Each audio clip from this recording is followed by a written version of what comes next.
podcast Kita Seru bersama Kea dan narasumber kita. Halo, saya Maul. Halo, Kea. Oke, halo Maul. Hai. Nah, sebelumnya saya tuh pernah pertama kali lihat Maul tuh di acara motivation contest tuh yang di Jogja Grand Oh iya, Majalengka. iya. Betul nggak? Betul. Waktu itu saya lihat performnya Maul tuh kayak penonton tuh seru gitu. Kayaknya Maul tuh orangnya tuh humoris, bener nggak sih? Kalau statement orang-orang yang mengatakan ke saya tuh memang tipikalnya kayak gitu, petakilan sih. Dikenal dengan petakilan di lingkup masyarakat, mau di kampung, mau di kampus. Ah, gitu. Nah, itu tuh orangnya emang dari dulu ceplas-ceplos gitu atau gimana nih ceritanya? Kalau dibilang dari dulu, iya sih. Soalnya itu dari lingkup keluarga juga, turunan dari ayah kali ya. Soalnya ayah saya ketika ngobrol sering apa ya, ceplas-ceplos gitu. Kalau lagi serius tuh suka dibercandain. Oh, gitu ya. Tapi kalau misalkan lagi bercanda suka diseriusin nggak? Enggak. Oh, enggak juga. Oke. Nah, sebelumnya nih ada pertanyaan gitu ya, titipan pertanyaan dari seseorang.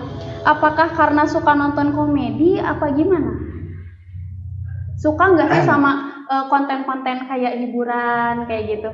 Kalau suka, jujur konten komedi itu emang menjadi apa ya, sesuatu yang sangat saya sukai gitu. Tetapi kalau dibilang ceplas-ceplos akibat nonton komedi enggak juga sih gitu.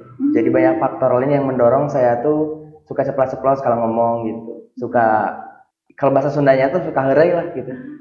Contohnya nih seperti apa faktornya? Boleh disebutin dong? Faktor gimana ya maksudnya? Faktor yang mendorong kamu tadi untuk kayak bicara ceplos-ceplos apa adanya gitu. Sadar gak sih justru kalau misalkan ceplos-ceplosnya Maul itu menjadi daya tarik gitu. Sampai kayak penonton juga orang-orang asing nih, aku aja yang lewat ya, oh loh kok ini seru gitu loh. Eh, sadar nggak sadar sih, tapi kata teman-teman kalau dengan cara bicara yang ceplas-ceplos itu kayak mereka tuh ngerasa dekat gitu, bukan sama orang lain tapi kayak lebih ngerasa bahwa saya itu teman lama atau udah kenal lama lah gimana gitu. Jadi kalau kita ibaratnya ngobrol terlalu serius, mereka juga mungkin agak gimana gitu. Kalau dengan ceplas-ceplos kayak gitu mereka nganggapnya kayak udah akrab aja gitu. Gitu. Otomatis pasti banyak dong ya temennya. Kalau dibilang banyak sih, tapi teman yang mana dulu nih?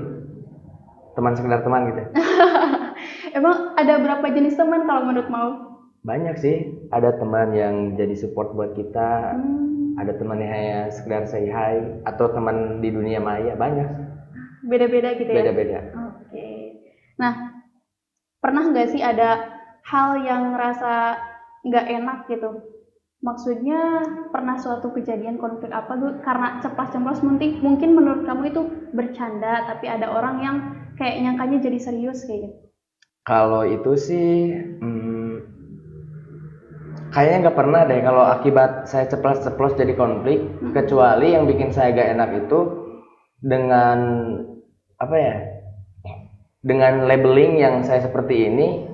Jadi ketika saya di forum serius, banyak orang yang menyangka bahwa itu masih di dalam forum bercanda gitu. Padahal itu serius, lagi serius, orang lain nganggapnya bercanda gitu. Itu yang paling gak suka. Boleh dong ceritain salah satu pengalamannya? Dulu saya waktu SMA tuh ikut organisasi. Kebetulan waktu itu saya jadi ketua kesenian di SMA. Masya Allah. Dan terkenalnya emang dari dulu dengan ciri khas komedi gitu. Iya. Nah, dalam satu waktu pernah ada kumpulan riungan gitulah, rapat. Saya marah di situ, tapi orang tetap menganggapnya bercanda gitu. Jadi gimana nih perasaan Maul sendiri? Ya Pas jadi agak gimana ya? Kok orang lain nggak bisa menyesuaikan sih di mana forumnya serius, di mana forumnya bercanda gitu. Tapi ya salah diri saya juga mungkin ya. Oke. Nah, kalau misalkan orangnya yang ceplos-ceplos tuh biasanya terkesannya dia tuh percaya diri, pandai bersosialisasi lah, pandai public speaking lah. Nah, gimana sih cara kamu untuk menutupi kayak mungkin pernah gugup kan sih sebagai Oh, manusia ya? sering, Sering sering. gugup. Nah, bagaimana sih caranya untuk menutupi kegugupan itu? Ya dengan kalau saya sendiri ya Kak, kalau saya sendiri ya dengan cara ceplos-ceplos gitu. Artinya gini, ketika kita sebelum mulai perform Ya. ataupun tampil di suatu tempat atau di satu acara, jadi kita lebih banyak terlebih dahulu ngobrol sama teman-teman dengan ceplos-ceplos, apa nyeleneh, herei gitu. Jadi rasa gugup itu nggak dipikirin, kan rasa gugup itu menurut saya sugesti ya Kak. Iya, iya. Jadi ketika kita berpikiran bahwa kita bakal gugup, gugup beneran gitu. Berarti sebenarnya itu juga ceplos-ceplos itu menjadi senjata kamu gitu ya Iya, untuk menjadi tampil senjata. lebih santai kayak Mm-mm. gitu. Oke. Nah, selanjutnya nih, apa sih pentingnya dukungan teman untuk mewujudkan impian kamu? Ya salah satunya diambil dari contoh yang kemarin aja pas waktu motivation contest Ya. yang di Jogja. Itu nggak semata-mata hanya dari kemampuan diri ataupun berkat apa ya, berkat ceplas-ceplos, tapi dengan adanya teman-teman di situ, jadi kita merasa ada apa ya, pemacu, Ada pensupport gitu ya? ada support, ada pemacu gitu supaya kita tampil harus lebih baik tuh karena lihat teman-teman. Masa sih kita bakal ngecewain mereka gitu. Jadi Oh. dari situ kita berusaha untuk gimana ya, menunjukkan yang terbaik lah. Jadi kadang-kadang teman itu bisa jadi support buat kita, dan emang ternyata banyak teman tuh jadi support besar sih kalau dalam diri saya, dalam hidup saya mah gitu deh. Oke. Nah, kalau misalkan nih rata-rata ya saya pernah punya, bukan pernah sih, punya beberapa teman yang emang seperti Maul gini karakternya, dia tuh ceplas-ceplos. Tapi di satu sisi dia tuh pernah gitu loh kayak merasa sendiri gitu. Kalau saat padahal di situ ada teman-temannya kayak gitu. Pernah nggak merasakan hal yang seperti itu? Kalau dibilang pernah sering merasakan kesendirian di keramaian, Nah, mungkin bukan hanya tipikal orang yang ceplas-ceplos aja, tapi mungkin semua orang pernah merasakan posisi di mana kita tuh merasa sendirian gitu. Padahal kita lagi barengan. Sering sih kayak gitu. Mungkin mood lagi nggak enak atau ya keadaan kita lagi capek atau banyak sih pengaruhnya.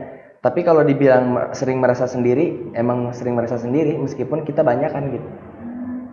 nah itu kan kalau misalkan kita mau melakukan suatu kegiatan tuh atau kayak misalkan perform. Hmm. Nah, di saat kita bad mood tuh apa sih yang mau lakuin? Pernah nggak di posisi itu kayak gitu? Bad mood maksudnya Kayak lagi. yang tadi merasa sendiri gitu. Mm-mm. Tapi kita tuh dituntut harus bisa untuk ngobrol sama orang, bersosialisasi sama orang. Ya mendingan istirahat, ngembaliin mood bisa dengan cara makan atau dengan cara ngopi. Kalau saya lebih ke ngopi sih, ngopi terus ngembaliin mood gitu. Kalau udah bagus lagi baru mulai. Nah, kalau menurut kamu nih ya, mencapai kesuksesan itu, memenangkan lomba itu emang dari kemampuan atau memang lebih besarnya dari dukungan orang lain atau dari kemampuan, dari sepengalamannya Maul? Rada susah sih jawabnya ya Kak. Soalnya gimana ya, kalau dulu kan saya pesantren, jadi yang saya pegang prinsipnya itu bahwa kita bisa itu bukan semata-mata karena kemampuan kita gitu, tapi mungkin itu ada ruhnya Tuhan yang ada dalam diri kita, kemudian doa dari orang tua juga, itu yang mungkin membuat saya punya kekuatan untuk bisa gitu. Terlebih lagi pas waktu itu memang dukungan dari teman-teman sangat begitu berarti lah, intinya effort besar teman-teman itu yang berpengaruh terhadap kesuksesan saya pada waktu itu. Jadi kalau dibilang kemampuan, bukan hanya sebatas kemampuan gitu, tapi banyak dukungan dari orang lain juga. Eh, kerasa nggak sih maksudnya bagaimana sih cara kayak menarik teman-teman itu supaya tetap mensupport kita gitu? Apakah ada nih yang mau lakuin gitu?